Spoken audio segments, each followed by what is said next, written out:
It is 8:05 a.m. on October 22nd, 1944. A vast armada of steel cuts through the waters of Brunei Bay, its destination, the Philippine archipelago. This is the most powerful surface fleet the Empire of Japan has ever sent into combat. 32 warships, a forest of gray masts and gun barrels, sail under the command of Vice Admiral Takeo Kurita. Their mission is not one of conquest, but of survival. Leading this colossal formation are the two largest battleships ever built, the Titans, Yamato, and Musashi. Their massive 18.1-inch guns, capable of hurling shells weighing more than a small car over 25 miles, sit ready. These behemoths are the spearhead of a final, desperate offensive against the United States Navy. They are steaming toward Leyte Gulf, where they will ignite the largest naval battle in all of human history. Kurita's fleet is just one piece of a complex and daring puzzle, a last-ditch effort by the Japanese Empire to stave off total defeat. At the dawn of the war in the Pacific, Japan's navy reigned supreme, but the crushing defeat at Midway in 1942 permanently crippled the Imperial Japanese Navy's carrier arm. Successive campaigns of attrition had worn its strength down to the bone.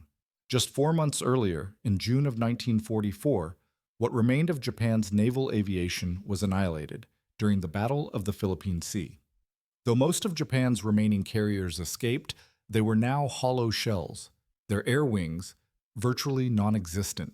With Allied forces drawing ever closer to the home islands, the Imperial Navy was on its last legs. After seizing the Mariana Islands, the United States turned its attention to the Philippines. For General Douglas MacArthur, the Supreme Commander of the Southwest Pacific Theater, this was a personal promise to be kept. Operation King II would commence with a landing on the central island of Leyte on October 20th, 1944. The invasion force would be shielded by two immense American fleets. Admiral Thomas Kinkaid's 7th Fleet was tasked with providing direct support for the landings. It was a powerful force of older battleships and escort carriers. But the true hammer of the U.S. Navy was Admiral William Bull Halsey's 3rd Fleet, a massive concentration of fast fleet carriers and modern battleships. Halsey's mission was simple: defend the landings from any major Japanese naval attack. The Japanese Supreme War Direction Council knew an attack was coming. The commander of the combined fleet, Admiral Suemu Toyota, devised 4 desperate countermeasures called the Shogo, or Victory, plans. On October 18th, after U.S. Army Rangers landed on small islands in Leyte Gulf, Shogo 1, the plan to defend the Philippines, was activated. It was a plan of immense risk for an equally immense reward. The remaining strength of the Imperial Navy was divided into 3 forces. Vice Admiral Jusaburo Ozawa would command the northern force, Vice Admiral Kurita would lead the powerful center force, and Vice Admiral Shoji Nishimura would command the southern force. The entire operation hinged on Ozawa's northern force, which included Japan's last 4 combat-worthy aircraft carriers. But these carriers were a phantom menace, a decoy. The plan was to use them as bait, luring Admiral Halsey's powerful 3rd Fleet away from Leyte Gulf. If the ruse worked, Kurita's center force and Nishimura's southern force would smash through the undefended straits, converge on the American landing beaches, and create unimaginable chaos. Many Japanese officers were grimly aware of the odds. They were not confident of success, but they were bound by duty to try. Perhaps no one was more pessimistic than Admiral Ozawa himself, widely considered Japan's most capable naval officer. His 4 carriers would sail with a skeleton air group of just 108 aircraft, manned by inexperienced pilots. It was a suicide mission, but one he intended to carry out flawlessly. On October 20th, the first Allied troops landed on the beaches of Leyte, fulfilling MacArthur's famous promise to return. 2 days later, Admiral Kurita's center force and Admiral Nishimura's southern force departed Brunei Bay. Led by Musashi and Yamato, Kurita's fleet was the iron fist of the operation, tasked with transiting the Sibuyan Sea and the San Bernardino Strait. Nishimura's southern force would swing south to attack through the Surigao Strait. As Kurita's warships steamed east, they set a course through the Palawan Passage. But unknown to the Japanese, these waters were not empty. American submarines were lurking beneath the waves, silent hunters, waiting for their prey. Two of them, the USS Darter and USS Dace, were so close that their captains were casually chatting through megaphones on the surface. Then, at 1:16 a.m. on October 23rd, the night's calm was broken. Darter's radar screen flickered to life, showing unidentified vessels. Her skipper, Commander David McClintock, yelled across the water to his counterpart on Dace, "We have radar contact! Let's go!" The hunt had begun. Darter and Dace raced across the surface to close the distance, before submerging to periscope depth. McClintock chose to wait for the dawn to better identify his targets. Through the long hours of darkness, the two submarines stalked the immense Japanese fleet, staying just ahead of their powerful enemy. More importantly, they sent a coded message flashing across the Pacific, alerting the entire U.S. fleet. The Japanese surprise was about to be spoiled. As the first light of dawn broke across the Palawan Passage, Commander McClintock decided the time was right. Kurita's center force was now silhouetted against the rising sun. A perfect array of targets. The fleet steamed in two parallel columns. USS Darter would strike the port column, while USS Dace would wait for the perfect moment to hit the starboard column. The quiet hunt was about to explode into violence. At 5:24 a.m., Darter unleashed a full salvo of 6 bow torpedoes at the leading Takao-class heavy cruiser. As the deadly fish sped toward their target, McClintock swung his submarine hard to port, preparing to fire his 4 stern tubes. Before he could, 4 deep, shuddering rumbles vibrated through Darter's hull. He had struck Kurita's own flagship, the heavy cruiser Atago, which erupted into a sheet of fire and smoke. 10 minutes later, Darter fired her stern torpedoes at Atago's sister ship, the Takao. Peering through the periscope, McClintock witnessed a sight he would never forget. The enemy cruiser was a mass of bellowing black smoke, from its forward turret to its stern. Bright orange flames shot from its side as 2 torpedoes found their mark. The flagship Atago was already capsizing, sinking just 18 minutes after being hit. Admiral Kurita was thrown into the oily sea, forced to swim for his life before being rescued by a destroyer. Shaken but resolute, he transferred his flag to the super battleship Yamato. While the Takao would survive, she was grievously wounded and had to be escorted back to Brunei, taking 2 destroyers with her and further weakening the fleet. Now, it was USS Dace's turn. She lined up her sights on another heavy cruiser, the Maya, and fired 6 torpedoes. Before Dace could even complete her turn to fire from the stern, 4 of the torpedoes slammed into the Maya. The cruiser seemed to vaporize in a single catastrophic explosion. The crew of the Dace could only listen in awe to the terrifying sounds of the Maya's magazines detonating, sending her to the bottom in only 5 minutes. Japanese destroyers swarmed the area, dropping depth charges in a furious but futile search for the American submarines.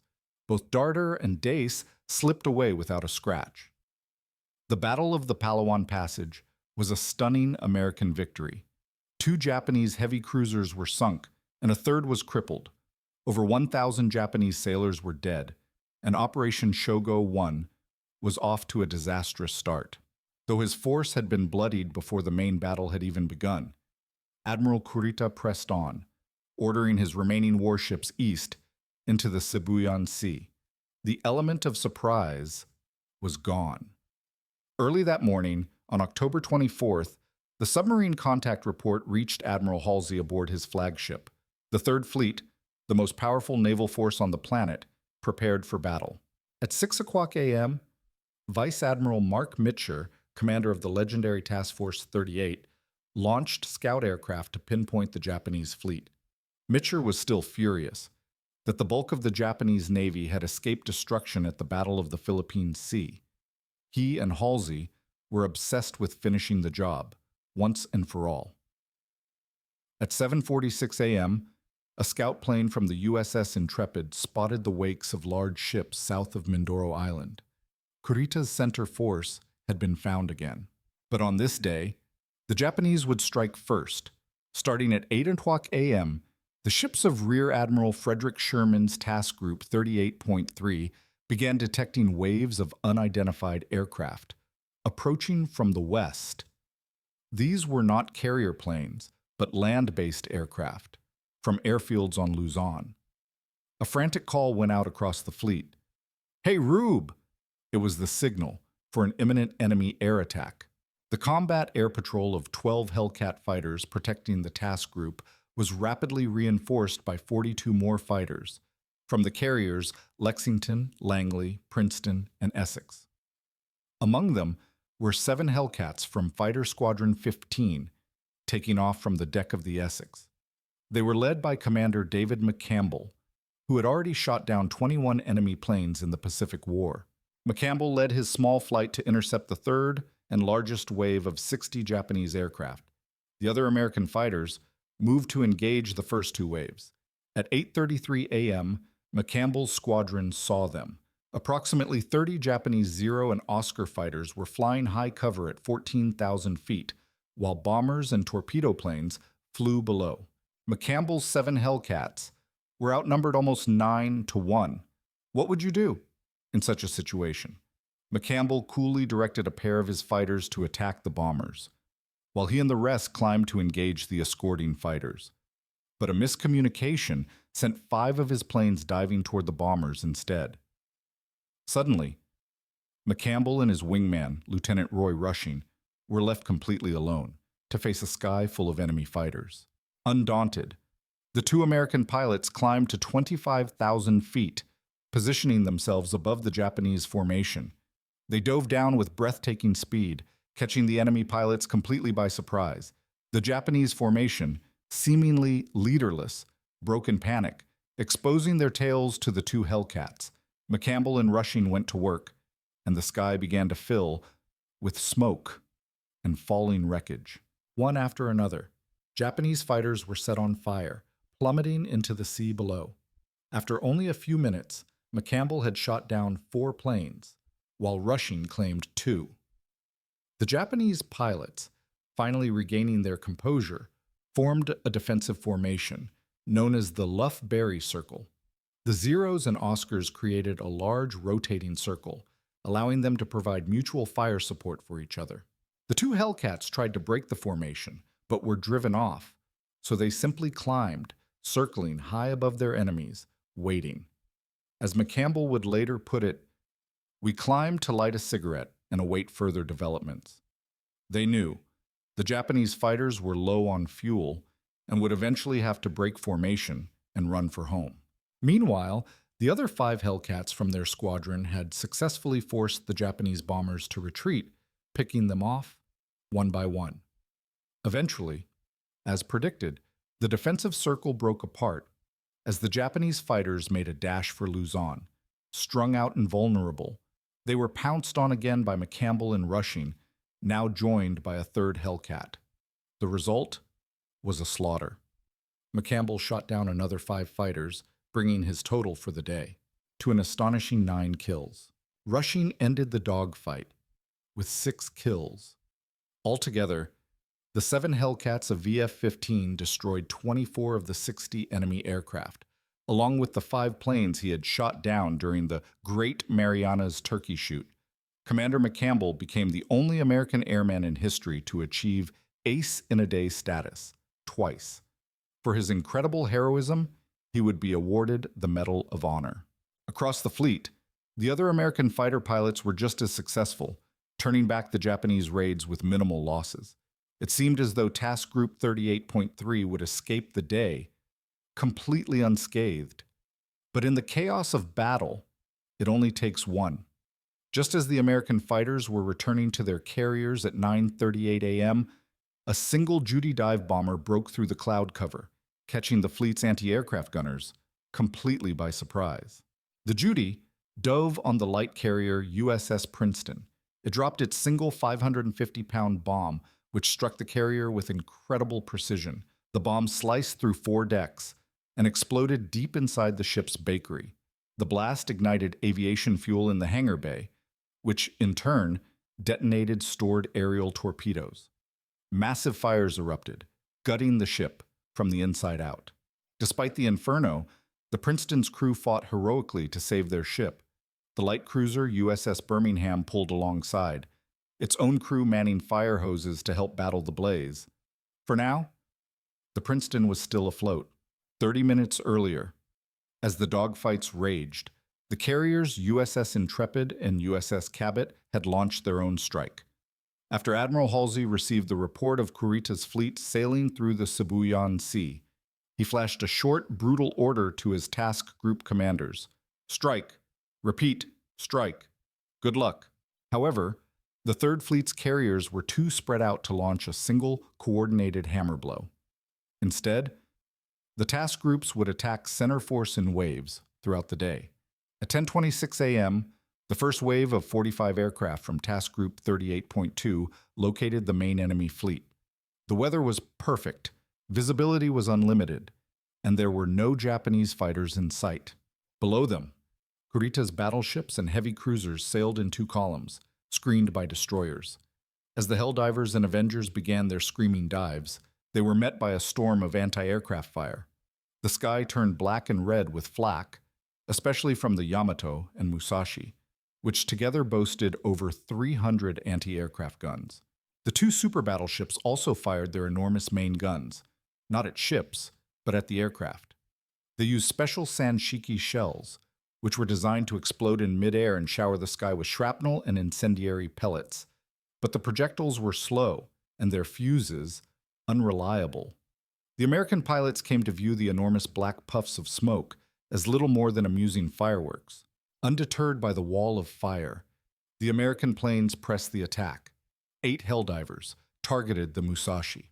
1 armor-piercing bomb struck the roof of her forward turret, but failed to penetrate the 11 inches of steel armor. At the same time, 4 Avenger torpedo bombers roared in from the starboard side. 2 were shot down, but the other 2 launched their torpedoes. 1 slammed into Musashi amidships. Despite her thick armor belt, she took on 3,000 tons of water and began to list. The nearby Yamato took a minor bomb hit, while the heavy cruiser Miyoko was struck by a torpedo that damaged her propellers. Unable to keep up with the fleet, she was forced to turn back for Japan. The first American strike was over. But for the Musashi, the day was just beginning. An hour and a half later, a second strike of 30 aircraft from the Intrepid appeared overhead. The American pilots immediately noticed that the Musashi had a slight list to port, a clear sign of weakness. Like sharks sensing blood in the water, they ganged up on the wounded giant. 8 more Helldivers screamed in, scoring 2 direct hits. 1 bomb penetrated 2 decks and detonated above the port engine room, knocking out her inboard propeller. Her speed dropped from 27 knots to 22. Almost immediately, 9 Avenger torpedo bombers descended for the kill. They executed a perfectly coordinated anvil attack, with 5 planes approaching from the port side and 4 from the starboard. This tactic was designed to box in a ship, making it impossible to evade torpedoes by turning one way or the other. 3 torpedoes slammed into Musashi's port side, forcing the abandonment of another engine room. The super battleship was now falling behind the rest of the fleet. Her crew desperately counterflooded compartments on the opposite side of the ship to keep her from capsizing. But the American attacks were relentless. At 1:30 p.m., a third wave of 54 aircraft from the fleet carriers Lexington and Essex arrived, and once again, their attention was drawn to the struggling Musashi. 29 dive bombers and torpedo planes lined up on her, while escorting Hellcat fighters strafed her massive superstructure, cutting down exposed anti-aircraft gunners. The Helldivers hit her with 4 more bombs near her forward turrets. The Avengers added 4 more torpedo hits to her starboard side. Can you imagine the sheer terror on that ship's bridge? as wave after wave of enemy aircraft descended from the heavens. Extensive flooding now reduced Musashi's speed to just 20 knots, and her bow was riding 13 feet lower in the water. Other ships were hit as well. The Yamato was struck by another bomb, and the battleship Nagato took two, but neither was seriously damaged. The focus of the American Fury remained squarely on the Musashi. A fourth, even larger strike of 69 aircraft from Task Group 38.4 dove into the attack at 2:55 p.m. This time, 9 Helldivers from the legendary USS Enterprise scored 4 more direct hits. The battleship was now listing heavily to starboard. Seeing this, the Avenger pilots concentrated their torpedo attack from that side. 3 more torpedoes slammed into her wounded hull, cutting her speed to a crawl of just 13 knots. Fires now raged across her decks. Her list was becoming more severe with each passing moment. The pride of the Imperial Japanese Navy was in a desperate shape. Yet there would be no reprieve. A fifth and final strike of 37 aircraft from the intrepid Cabot and the fleet carrier USS Franklin was already on its way to deliver the killing blow. While the Musashi was being systematically destroyed, a different kind of drama was unfolding back in Task Group 38.3. American damage control parties were still working tirelessly to extinguish the inferno aboard the USS Princeton. By 3:00 p.m., it appeared their efforts were paying off. The main fires had been contained, but unknown to the crew, the heat was creeping through the steel bulkheads, getting closer and closer to the aft torpedo magazine, just when it looked like the carrier would survive. A massive explosion blew the Princeton apart. The light cruiser Birmingham, still alongside assisting with firefighting efforts, suffered horrific damage and casualties from the blast. With the fires now completely out of control, the Princeton was scuttled 2 hours later. In total, 341 American servicemen were killed in the disaster, 233 of them from the heroic crew of the Birmingham. The final American attack wave found center force at 3:15 p.m.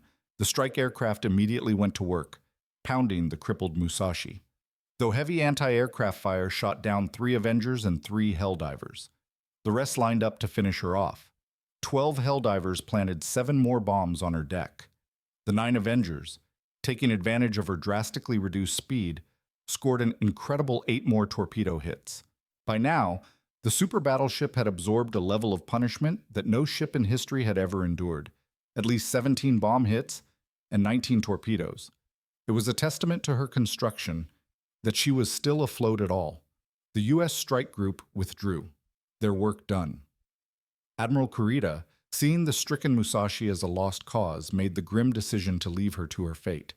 He ordered the rest of center force to press on toward the San Bernardino Strait. Without her, as the sun began to set over the Philippines, both sides took stock of the situation. After sailing west for an hour, Admiral Kurita decided that continuing the mission was hopeless. He was facing overwhelming American air power, and the promised fighter cover from bases on Luzon had never materialized. Furthermore, due to the strict radio silence, he had no idea if the other 2 prongs of the operation were still in the fight. At 4:30 p.m., Kurita ordered center force to reverse course and retreat. An American scout plane spotted the enemy fleet retiring to the west. The news was met with relief. It seemed the threat was over. But just 10 minutes later, another scout plane made a far more important discovery. To the north, it had spotted the enemy carriers of Vice Admiral Ozawa's decoy force. For Admiral Halsey, this was the moment he had been waiting for. This was his chance to finally destroy Japan's carriers. Earlier in the day, Halsey and his staff had created a plan to form Task Force 34, a powerful surface group of 4 fast battleships, 5 cruisers, and 18 destroyers. The purpose of this force was to block the San Bernardino Strait should Kurita try to break through. But now, with the report that Kurita was retreating, Halsey felt confident that the strait was no longer threatened. To an American carrier admiral like Halsey, an enemy's power was always centered on its aircraft carriers. The northern force appeared to be the main Japanese fleet. The decision seemed obvious. He would take his entire force north and annihilate it. At this very moment, Kurita's center force was sailing past the mortally wounded Musashi. The great ship was slowly dying, taking on thousands of tons of water. Her captain, Kenichi Kato, was attempting to beach her on the nearest island, but it soon became apparent that the dying behemoth would never make it to shore. At 7:15 p.m., Captain Kato gave the order to abandon ship. He handed his final combat report to his executive officer, intending to go down with his vessel. When the executive officer refused, stating he wished to join his captain in death, Kato responded angrily, "My responsibility is so great it cannot be compensated by death, but you are responsible for taking the crew to safety and getting them aboard a second and third Musashi to avenge today's battle." The executive officer relented and left the bridge. At 7:36 p.m., the super battleship Musashi rolled over and sank, taking 1,023 of her crew to the bottom with her. Aboard his new flagship Yamato, Admiral Kurita was having a sudden change of heart. For some reason, the American air attacks had stopped completely. This was a critical piece of information. Where had the American carriers gone? He also felt a powerful sense of duty to at least attempt to rendezvous with the Southern force in case they were still advancing on Leyte Gulf. It was a long shot, but the entire operation was a long shot. At 6:14 p.m., Kurita made a fateful decision. He ordered his warships to reverse course once again and head back towards the San Bernardino Strait.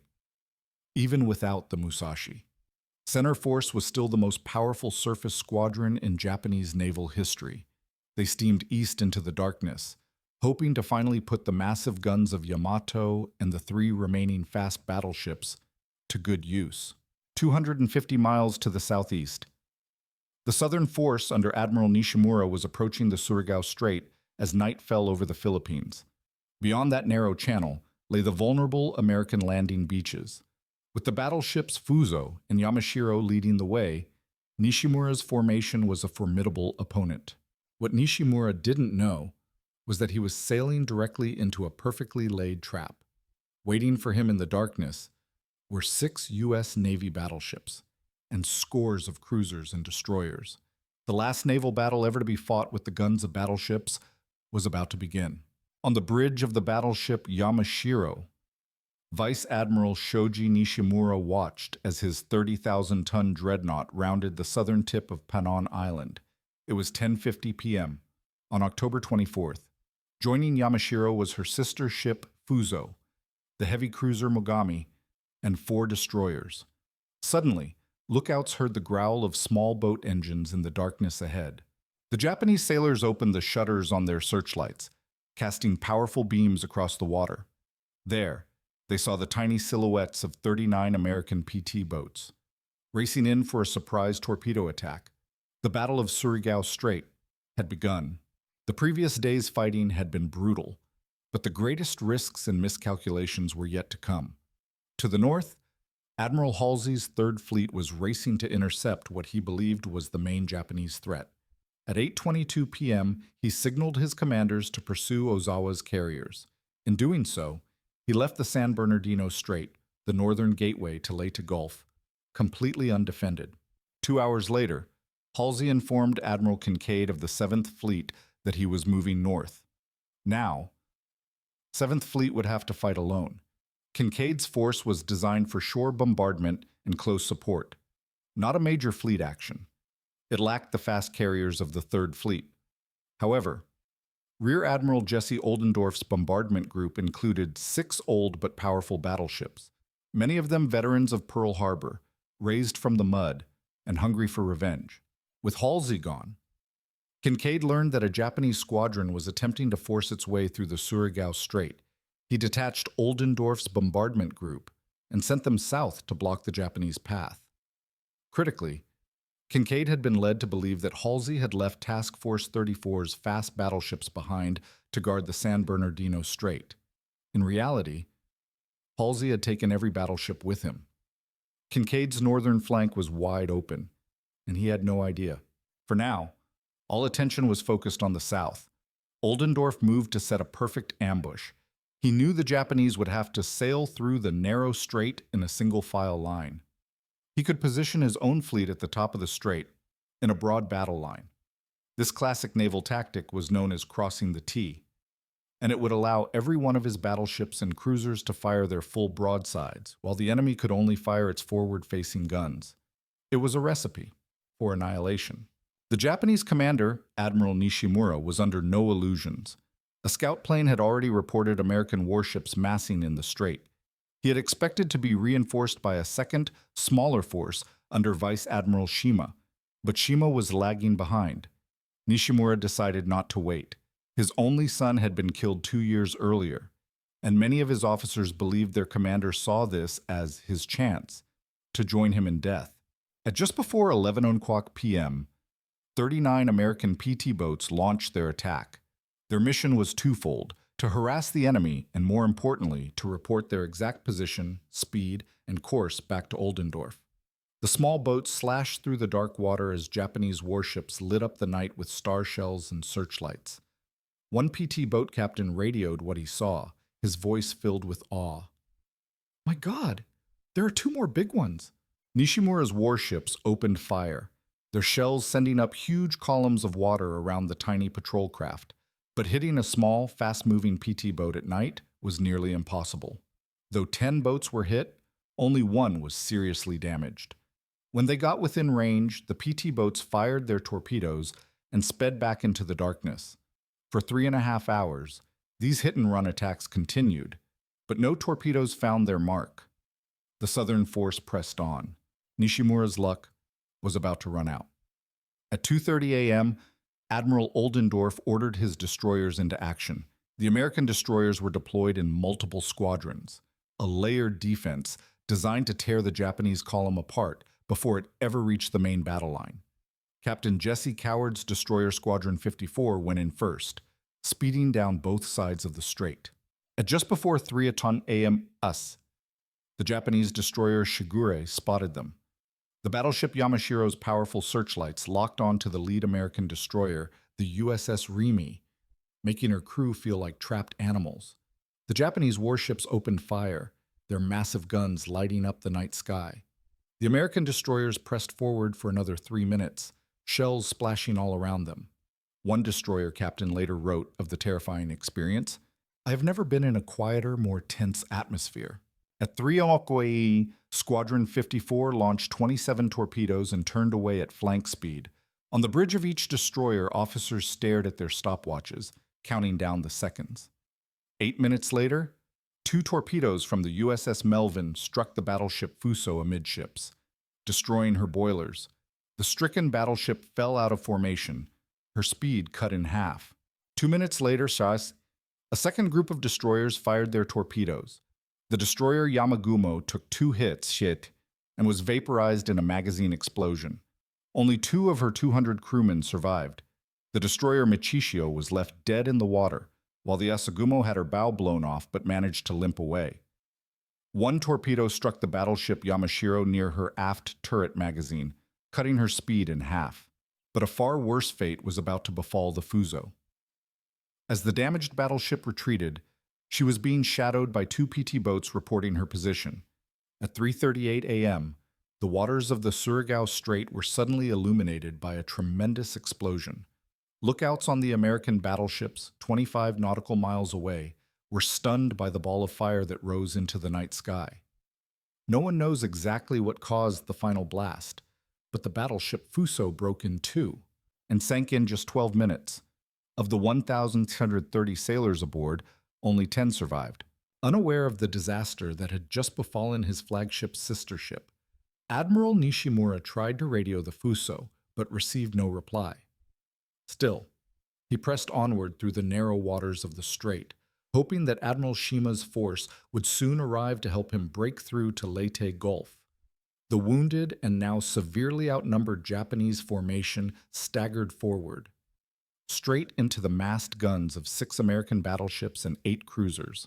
Aboard the USS West Virginia, fire control officers in the Combat Information Center had been tracking the approaching Japanese ships on radar. They had been waiting for this moment, a chance for revenge for the attack on Pearl Harbor. Finally, at 3:53 a.m., the Japanese fleet closed to within 26,000 yards. the maximum range of West Virginia's 16-inch main batteries. The old battleship, which had been sunk at her moorings on December 7th and then raised from the dead, unleashed a full salvo at the Yamashiro. The gunnery officer tracked the shells on radar before excitedly reporting a first salvo hit. 2 minutes later, her fellow Pearl Harbor veterans, the battleships Tennessee, Maryland, and California, joined the fight. The Yamashiro was immediately bracketed by explosions, a wall of steel and water erupting around her. She was completely blind to the enemy battle line, which was hidden by the darkness miles away. Within minutes, a salvo from the Maryland smashed into her massive pagoda mast, setting the flagship ablaze. At the same time, the American cruisers found the range and began lobbing 8- and 6-inch shells at the Japanese ships. The USS Boise's gunnery officer didn't even pause to track the fall of his shots, simply ordering the ship's batteries to engage with continuous rapid fire. In just 18 minutes, the American cruisers alone would fire over 3,100 shells. The main target was the burning Yamashiro. The old dreadnought was now firing back with her 14-inch guns, but without modern radar, she was fighting phantoms in the dark. Despite this, she managed to hit the destroyer Albert W. Grant with her secondary battery. At 4:08 a.m., Admiral Shima's fleet finally arrived at the southern end of the strait and steamed north to join the battle. But it was far too late. The American fleet was simply too powerful. Aboard the cruiser Boise, a loader broke his hand ramming a shell into the gun breech, but fought through the pain to keep the rounds flying. At this moment, a grimly determined Admiral Nishimura radioed Admiral Kurita and the center force. His final message read, "We proceed, till totally annihilated. I have definitely accomplished my mission as prearranged. Please rest assured." The Yamashiro attempted to swing to port to unmask all of her main guns, but the maneuver only exposed her to more American destroyers. 2 more torpedoes slammed into her hull, causing her to list heavily. Captain Shinoda finally gave the order to abandon ship, but few crewmen made it off the decks. At 4:19 a.m., just 26 minutes after the American battleships opened fire, the Yamashiro capsized and sank. In a morbid coincidence, only 10 of her 1,636 crewmen survived, the exact same number as her sister ship, Fuso. Both Captain Shinoda and Admiral Nishimura went to the bottom with her. As the Yamashiro disappeared, Admiral Oldendorf ordered a ceasefire. An eerie silence fell across the battlefield, the darkness punctuated only by the glow of burning Japanese wrecks. Into this scene of destruction sailed Vice Admiral Shima's force. His flagship, the heavy cruiser Nachi, prepared to launch torpedoes at the distant American battle line. As the Nachi was maneuvering, she came upon the smoldering hulk of the heavy cruiser Mogami, the last major ship from Nishimura's force still afloat. Believing the ship was dead in the water, the Nachi's captain tried to move ahead of her, but the Mogami was still making 8 knots. The Nachi's navigator badly miscalculated the approach. At 4:30 a.m., the 2 Japanese heavy cruisers collided. The Nachi's bow was damaged, and she began to flood. Aboard the Mogami, sparks from the collision ignited a fire that quickly spread and detonated the cruiser's torpedoes, destroying her starboard engine.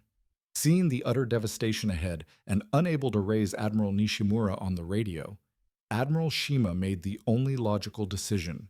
He ordered his force to retreat. Later, he would write, "If we continued dashing further north, it was quite clear that we should only fall into a ready trap." Watching the radar screen aboard his flagship, the cruiser Louisville, Admiral Oldendorf saw the surviving Japanese warships withdrawing. Unwilling to let them escape, he gave chase with 3 cruisers and several destroyers. As the pre-dawn sun began to brighten the eastern sky, the American sailors were met with an appalling sight.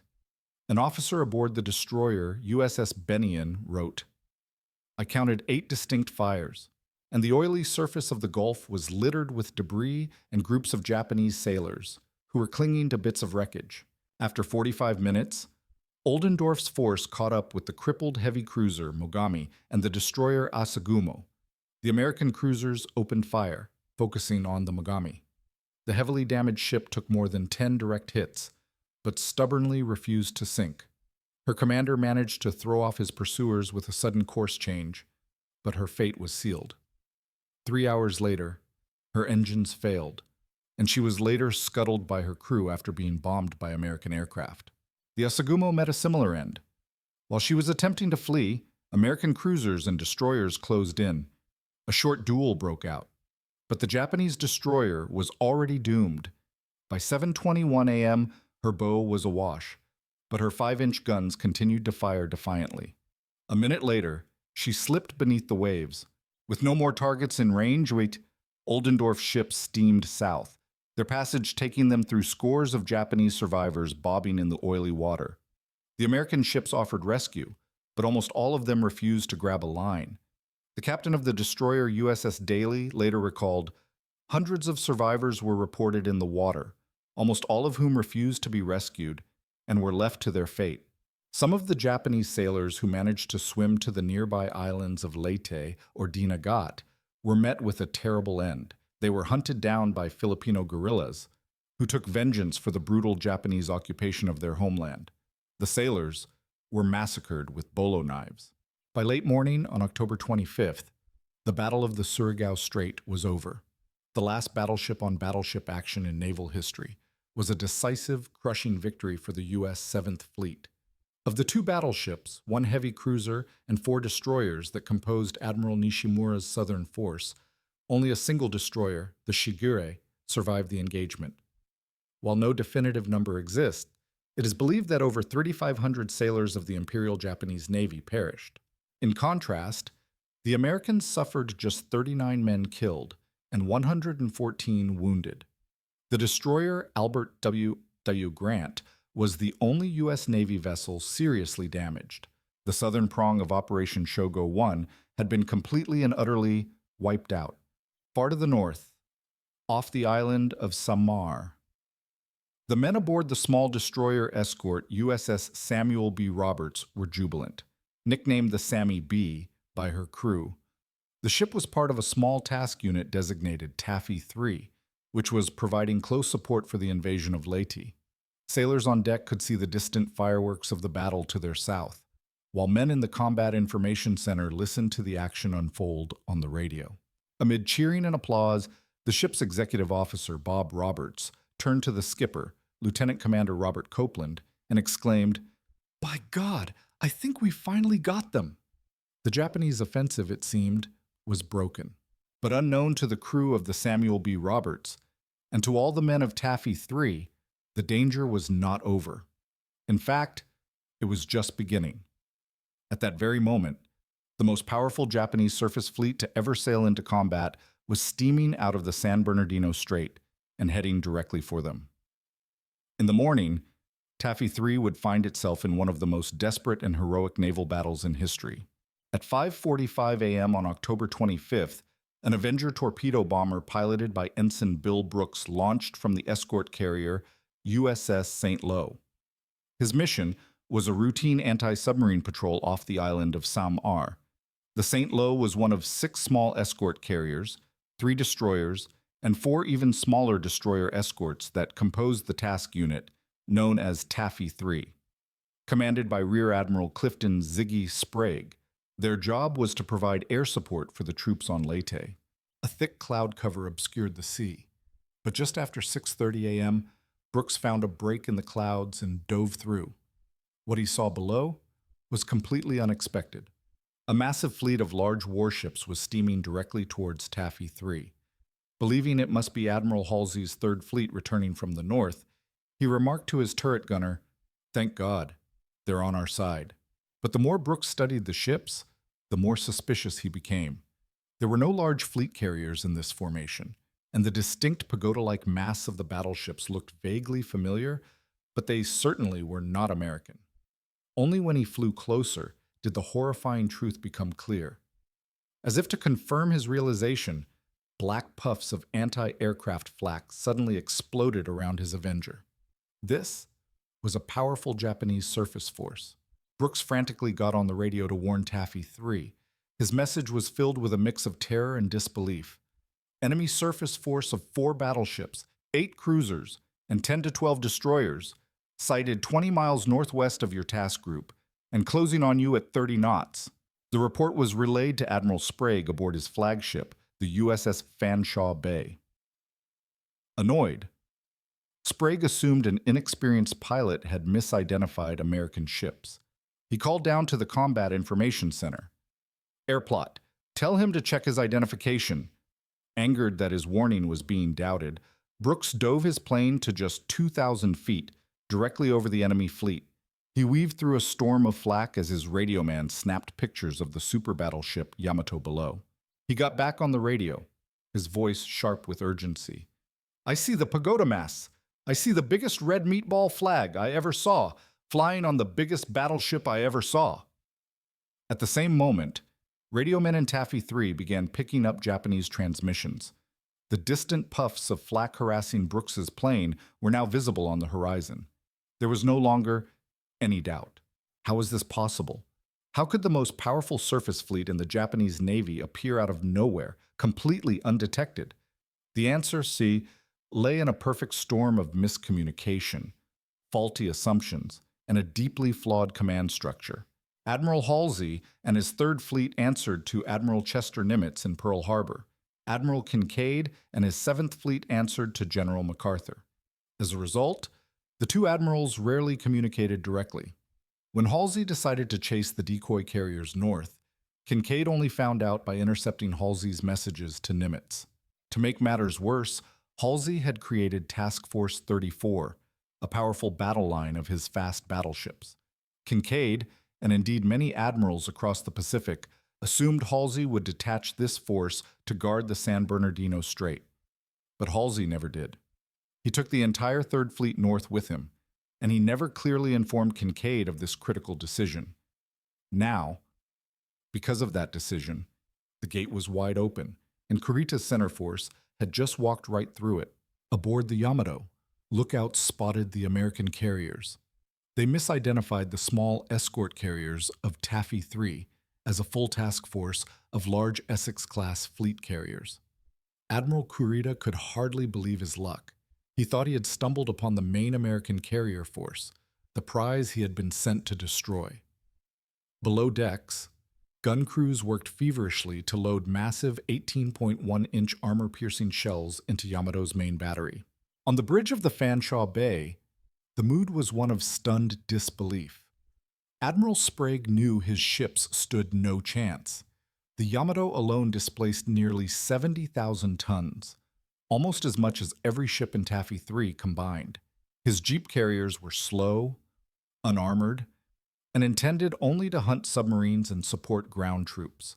Their planes were armed almost entirely with anti-personnel bombs and depth charges, weapons that would be useless against the armored hides of battleships. Taffy 3 was a thin screen of ships meant to guard a flank that was supposed to be secure. Now, they were all that stood between Kurita's battle fleet and the defenseless American landing beaches on Leyte. Despite the impossible odds, Sprague knew his only option was to fight. At 6:50 a.m., he gave the order for his carriers to turn east, away from the enemy and towards a nearby rain squall for cover. As his ships went to general quarters, Sprague radioed a simple, desperate command. Launch all planes. As Sprague's carriers turned to flee, his destroyers and destroyer escorts began belching thick black smoke, attempting to shield the vulnerable carriers from view. It took just 5 minutes for the pilots of Taffy 3 to sprint to their aircraft. Ordnance crews frantically loaded them with anything they could find: rockets, high-explosive bombs, depth charges, and machine gun rounds. In many cases, planes were sent into the sky with no weapons at all, their only purpose to distract and harass the enemy. At 6:59 a.m., the super battleship Yamato opened fire from a range of 20 miles. The air was filled with a sound like tearing linen as her massive shells ripped through the sky. Moments later, colossal splashes of colored water erupted near the escort carrier USS White Plains. The dye was meant to help the Japanese gunners track their salvos. The battle off Samar had begun. At the rear of the American formation was the destroyer USS Johnston. Her skipper was Commander Ernest E. Evans, A Native American from Oklahoma and a graduate of the Naval Academy, Evans was a fighter. He took one look at the situation, and without waiting for a single order from Admiral Sprague, he decided to attack. At 7 o'clock a.m., his voice boomed over the ship's intercom. "All hands to general quarters. Prepare to attack major portion of the Japanese fleet. All engines ahead flank. Commence making smoke and stand by for a torpedo attack." At his ship's commissioning, Evans had told his crew, "This is going to be a fighting ship. I intend to go in harm's way. Anyone who doesn't want to come along had better get off right now." Now, he was leading them in a lone charge against 4 battleships and their escorts. The Johnston peeled away from Taffy 3 and charged directly at the enemy, a tiny ship racing through a gauntlet of colorful shell splashes. Evans skillfully chased the splashes, gambling that the Japanese gunners would not fire at the same spot twice. His audacious attack had an immediate effect. Aboard the Yamato, Admiral Kurita ordered a general attack, giving his individual ship captains the freedom to pursue the enemy as they saw fit. This was a critical mistake. The order caused the disciplined Japanese formation to break apart into a chaotic pursuit. Instead of focusing the fire of his entire fleet, Kurita's ships now began to chase individual targets. This tactical blunder gave the hopelessly outgunned Americans a sliver of a chance. By now, the Japanese heavy cruisers were leading the charge. The Johnston continued her solitary run, somehow avoiding a single hit despite the torrent of shells landing around her. At 7:10 a.m., she closed to within 18,000 yards of the lead cruiser, the Kumano. Commander Evans gave the order to fire. Guided by its excellent Mark 37 fire control computer, the Johnston's 5-inch guns began to bark. The destroyer's shells were too small to sink the cruiser, but they devastated its thinly armored superstructure. Firing almost 80 rounds a minute, the Johnston landed more than 40 hits on the Kumano, which failed to score a single hit in return. Miraculously, the Johnston closed to 10,000 yards and launched a spread of 10 torpedoes. As the fish swam towards their target, Evans swung his ship around to head back to the main formation. As the Johnston made her escape, the aircraft of Taffy 3 began their own desperate assault. Pilots watched in awe as the lone destroyer weaved through enemy fire. Those with weapons dropped whatever they had. Those without performed terrifying dummy attacks, diving on the Japanese ships to draw fire and force them into evasive maneuvers, disrupting the aim of their main guns. Admiral Sprague knew this individual heroism would not be enough. At 7:16 a.m., he ordered his other 2 destroyers, the USS Hoel and the USS Heermann, to turn around and lead a coordinated torpedo attack on the bridge of the tiny destroyer escort Samuel B. Roberts. Lieutenant Commander Bob Copeland saw the destroyers preparing their run. His own ship was best positioned to join them. Without any orders, he made his choice. He radioed the commander of the destroyer attack asking, "Do you want the little fellows to go with the big little fellows?" The response was immediate. "Negative." Despite being told to stay back, Copeland got on his ship's intercom. "This will be a fight against overwhelming odds, from which survival cannot be expected. We will do what damage we can." With that, he ordered the Samuel B. Roberts to turn and follow the attacking destroyers. He called down to the engine room, "This is the captain. We are going on a torpedo attack. I want you to hook on everything you've got." The engineers bypassed the boiler's safety valves. The little ship, with a top speed of only 24 knots, surged forward at nearly 29, racing to join the fight. As the Samuel B. Roberts steamed to join the attack, the Johnston was still running for the cover of a rain squall, firing her aft guns as she fled. At 7:24 a.m., one of her torpedoes struck the heavy cruiser Kumano, blowing her bow clean off. The flagship of the Japanese cruiser division shuddered to a halt, out of the fight for good. But the Johnston's crew had no time to celebrate. Just a minute later, an accurate salvo from the Yamato screamed in. The small destroyer was hit by 3 massive 18.1-inch shells, which shredded her engine rooms and wrecked her propeller gears. 3 more 6-inch shells slammed into the bridge, killing and wounding many. Commander Evans was peppered by shrapnel, losing 2 fingers on his left hand, but he stubbornly refused medical attention. The ship's superstructure was a ruin, and her speed was cut in half to just 17 knots. Yet miraculously, she was still afloat. As the wounded Johnston limped into a rain squall, she passed the other American warships making their way toward the enemy. The USS Hoel, USS Heermann, and the tiny Samuel B. Roberts steamed past the battered destroyer. Despite the devastating damage to his own ship, Evans watched them pass and decided the Johnston was not done fighting yet. He turned to the stunned officers on his bridge. "We'll go in with the destroyers and provide fire support."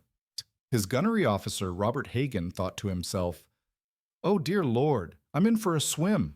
The USS Hoel was now leading the charge, her captain, Commander Leon Kintberger, expertly zigzagging to avoid enemy fire. A communications officer on the bridge was awestruck by his skipper's calm demeanor as he relayed orders amid the chaos. At 7:25 a.m., the Hoel's luck ran out. A shell from the Yamato's secondary battery hit the bridge, killing 4 men and wounding Captain Kintberger. The ship's fire control radar was knocked out, forcing her gunners to aim by sight alone. Despite the damage, Kintberger pressed the attack, leading his small column into a rain squall for temporary cover. Using surface search radar, the Hoel continued to close the range, firing her 5-inch guns at the lead Japanese battleship, the Congo.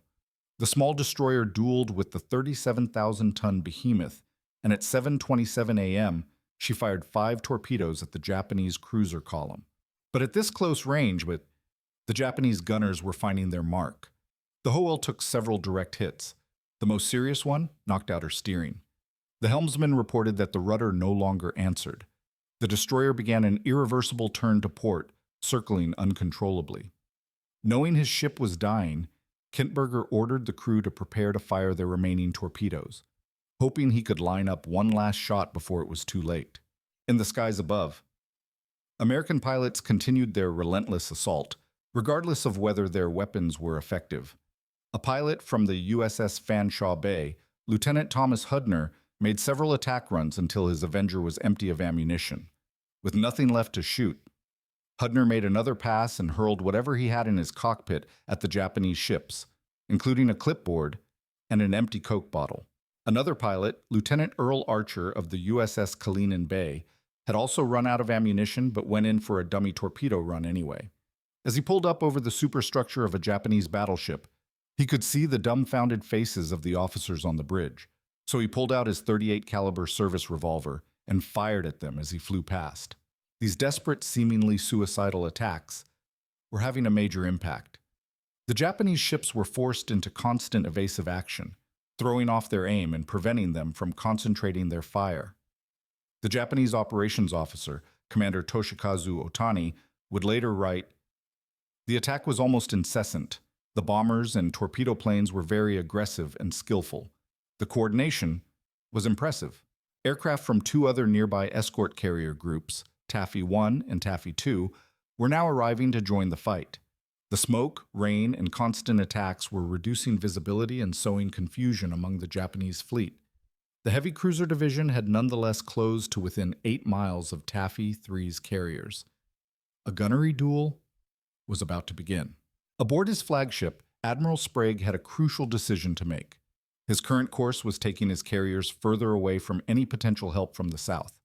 He ordered a risky turn to starboard, bringing his fleet onto a southerly course. If the Japanese reacted quickly, they could cut Taffy 3 off. But Sprague knew he had to get help soon, or his ships would be finished. As Sprague's carriers turned south, the escort force continued its desperate battle.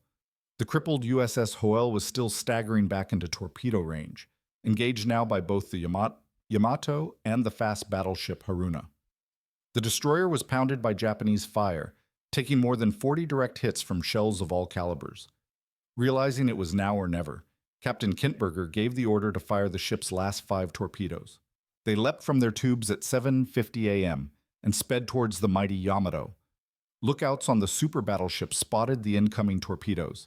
The massive ship made an emergency turn to port, successfully avoiding them. But this evasive maneuver had a crucial consequence. It took the most powerful warship on the planet completely out of the battle at a critical moment. As the burning Hoel fell out of formation, the destroyer Heermann closed to within 9,000 yards of the Japanese cruisers. Captain Amos Hathaway gave the order to fire 5 torpedoes, but an excited tube trainer accidentally launched two more. The 7 torpedoes tracked toward the heavy cruiser Haguro. The Heermann then ducked into a rain squall, only to emerge directly in front of 4 Japanese battleships. Chief Yeoman Harold Whitney on the bridge assumed his ship would be sunk on the spot, but Captain Hathaway, undaunted, attacked the lead battleship, the Haruna. American pilots flying overhead were treated to the almost comical sight of the small destroyer trading salvos with a Japanese battleship, which seemed completely unable to hit the elusive American ship. The Haruna took several direct hits from the Heermann's 5-inch guns, which caused fires along her superstructure.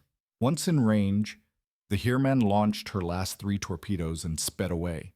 The torpedoes would miss, but like the Yamato, the Haruna was forced to take evasive maneuvers that reduced her impact on the battle. Unbelievably, the USS Heermann had not taken any serious damage, despite attacking 4 battleships by herself. But the escort vessels could only do so much. The American carriers were now well within range of the Japanese guns. At 7:50 a.m., the USS Kalinin Bay took the first of what would be 15 direct hits, when a large-caliber armor-piercing shell smashed into her hangar deck. 10 minutes later, she was engaged in an unequal duel with the heavy cruisers Tone and Haguro. She was struck by 3 more 8-inch shells, but her lone 5-inch gun managed to score 2 hits on the Haguro, forcing the cruiser to temporarily withdraw. Still, the Japanese barrage was merciless, and the Kalinin Bay absorbed 15 shell hits from the enemy cruisers. Somehow, the small escort carrier endured the punishment without losing speed. Aboard the other carriers, the mood was tense. On the USS White Plains, a gunnery officer jokingly called out to his crew, "Just hold on a little longer, boys. We're sucking them into 40-millimeter range." With the Hoel and Heermann having completed their attacks, it was now time for the Samuel B. Roberts to make her run. The tiny destroyer escort carried only 3 torpedo tubes, and Captain Copeland intended to make them count. Sailing through the swirling smoke and rain, he navigated toward the Japanese cruiser line. When he closed to within 13,000 yards, his gunnery officer, Bill Burton, requested permission to open fire. Copeland denied the request. He wanted to get as close as possible to guarantee a hit. A nervous Burton repeatedly asked, "Captain, may I open fire?" Until an annoyed Copeland finally shouted back, "God damn it, Mr. Burton, I'll let you know when." The destroyer escort's small profile, obscured by smoke and rain, was nearly invisible. She closed to within 6,000 yards. But just as the executive officer, Bob Roberts, was lining up the shot, an errant shell smashed into the radio mast, which toppled over and jammed the torpedo tubes in place. With no time for repairs, Roberts did a quick calculation in his head and shouted the targeting settings to the chief torpedo man from just 4,000 yards away, the Samuel B. Roberts fired its spread of 3 torpedoes and turned to flee. At 8:10 a.m., the Japanese heavy cruiser Chokai began shelling the exposed escort carrier USS Gambier Bay.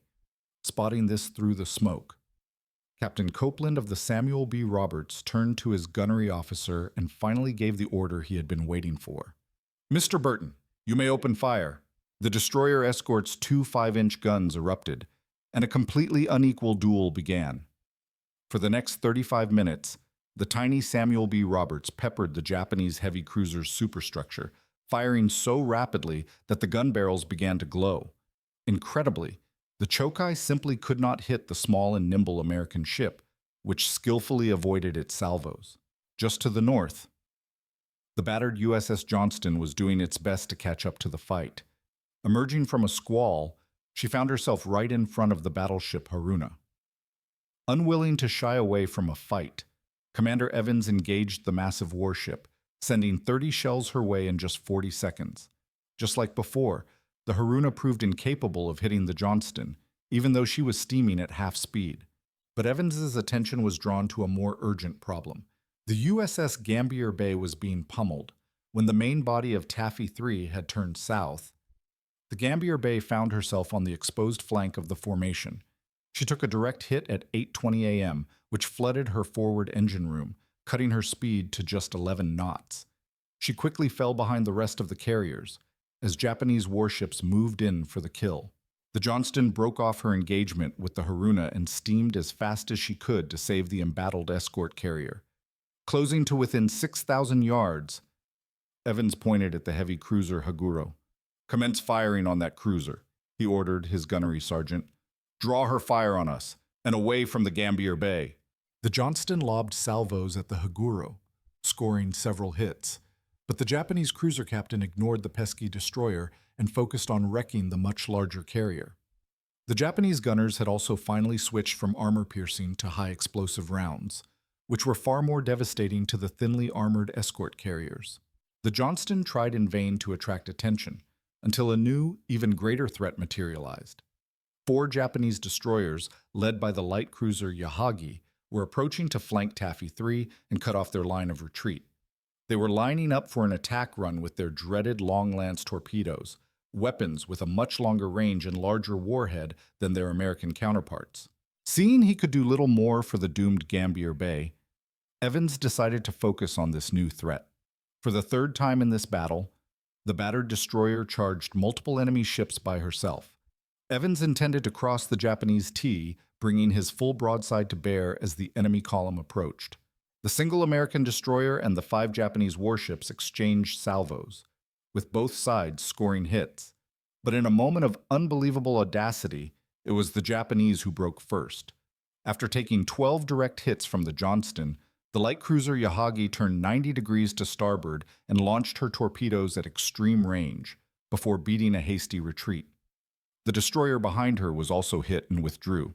The entire Japanese column fell back, their attack completely shattered. The mood on the Johnston's bridge was one of stunned amazement.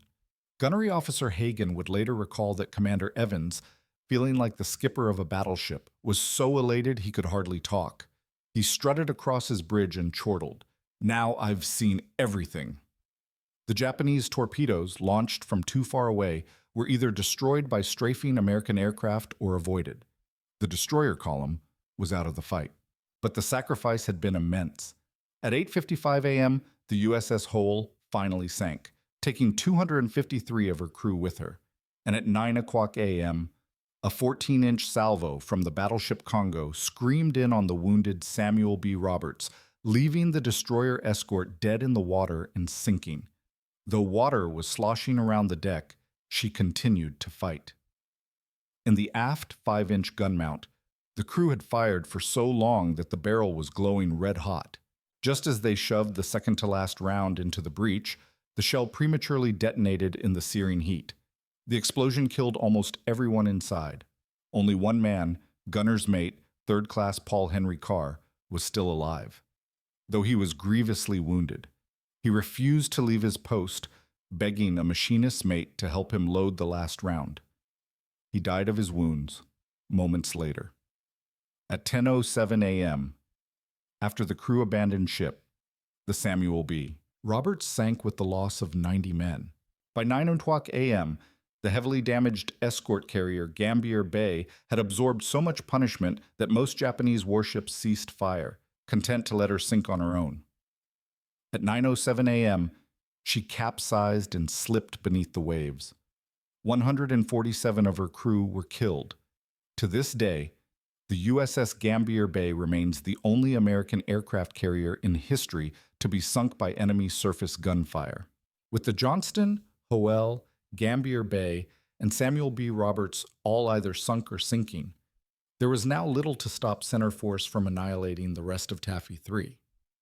But then, a curious thing happened. Just as the Gambier Bay disappeared from view, the Japanese fleet began turning north, away from the American carriers. Aboard the flagship Yamato, Admiral Kurita had lost control of the battle. He was receiving conflicting reports about the strength of the enemy. The constant, ferocious attacks from the sea and air had convinced him that he was not facing a small escort unit, but a full task force of fleet carriers. His once tight formation was now scattered over miles of ocean. By 9 o'clock a.m., he had made up his mind. Believing he had already inflicted crippling damage on the main American fleet, he chose to withdraw, rather than risk the complete destruction of his own. At 9:20 a.m., Admiral Kurita signaled the rest of his ships. "All ships, My course north, speed 20. With that single order, the threat to the Allied landing beaches on Leyte was over. When informed that the enemy was retreating, Admiral Sprague was utterly incredulous. On the bridge of the Fanshawe Bay, a signalman shouted what everyone was thinking. "God damn it, boys, they're getting away," Sprague would later write. I could not get the facts to soak into my blood-numbed brain. At best, I had expected to be swimming by this time. But one ship was still paying the ultimate price. Even as the Japanese formation retreated, they continued to fire on the barely floating USS Johnston. Commander Evans, his uniform blown off, ran up and down the deck shouting orders. At 9:40 a.m., a final salvo knocked out her last engine, leaving her dead in the water. 5 minutes later, Evans gave the order to abandon ship. As the crew leaped into the sea, the Japanese destroyer Yukikaze passed close by. The American sailors braced themselves, expecting to be machine-gunned in the water. Instead, the crew of the Yukikaze stood at attention on their deck. Their captain raised his hand to the bridge of his helmet and rendered a final, solemn salute to the dying American warship.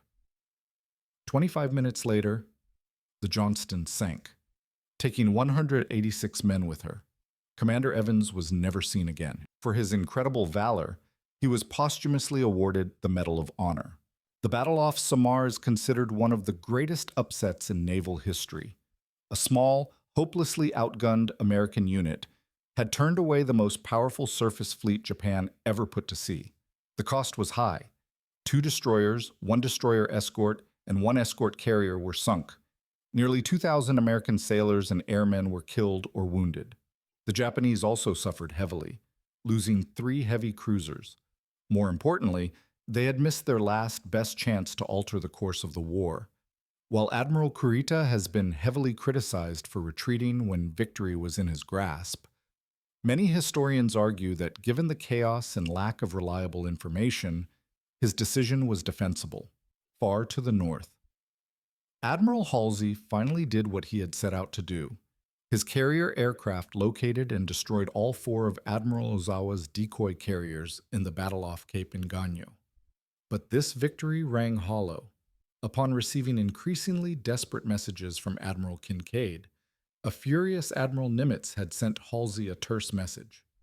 "Where is Task Force 34? The world wonders." The question would haunt Halsey for the rest of his life. The Battle of Leyte Gulf, the largest naval battle in history, was over. After 3 days of fighting, the Imperial Japanese Navy had lost 28 ships, including 4 carriers and the super battleship Musashi. Over 13,000 men were dead. The United States had lost 7 ships and 3,000 men. The Imperial Japanese Navy had effectively ceased to exist as a fighting force.